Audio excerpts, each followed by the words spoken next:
গ্রামীণ পুজো স্বল্প বাজেটের মধ্যে দিয়ে মায়ের আরাধনায় ব্রতী হতে চলেছে দক্ষিণ জোলাইবাড়ি চিত্তরঞ্জন ক্লাবের সদস্যরা। বাঙালির শ্রেষ্ঠ উৎসব দুর্গোৎসব। এই দুর্গোৎসবকে কেন্দ্র করে অন্যান্য বছরের ন্যায় এই বছরেও মায়ের আরাধনায় ব্রতী হতে চলেছে দক্ষিণ জোলাইবাড়ি বৈদ্যপাড়ার দেশবন্ধু চিত্তরঞ্জন ক্লাবের সদস্যরা। এইবারের বন্যার জল থেকে লোকজনদের উদ্ধার কাজে এই ক্লাবের সদস্যরা বিশেষ ভূমিকা পালন করেছে।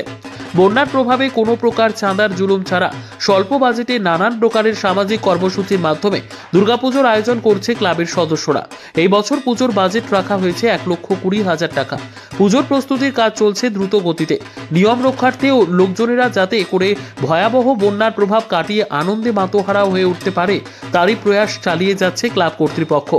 পঞ্চমীর দিন রাত্রিবেলায় পুজোর প্যান্ডেল সকলের জন্য উন্মুক্ত করে দেওয়া হবে বলে জানান ক্লাবের সদস্য।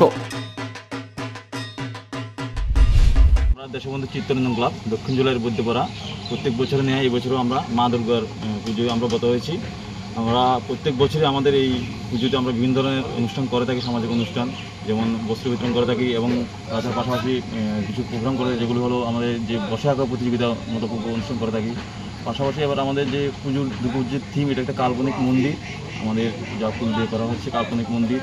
তাছাড়া আমরা প্রত্যেক বছরে প্রত্যেকটা দিনেই আমরা বিভিন্ন ধরনের সামাজিক প্রোগ্রাম করে থাকি, বিভিন্ন মানুষের যে আর্থিকভাবে সাহায্য করি এবং এবার যে বন্যায় আমাদের বিভিন্ন পরিবার আমাদের গ্রামের বিভিন্ন পরিবার ক্ষতিগ্রস্ত হয়েছে, ওনাদেরকে আমরা আর্থিকভাবে অনেক সহায়তা করেছি ক্লাবের পক্ষ থেকে। আমরা এবার পঞ্চমী রাতে আমাদের দুর্গাপূজার উদ্বোধন করব। সবাইকে আসার জন্য আমাদের ক্লাবের পক্ষ থেকে বিভিন্ন অনুরোধ করব। এর পূজার বাজেট কত টাকা রয়েছে? এবার আমাদের পূজার বাজেট 1,20,000 টাকা। তো এবার আমাদের চাঁদা নিয়ে কোনো জুলুম নেই, যে যার মধ্যে যা দিচ্ছে তাই আমরা নিচ্ছি।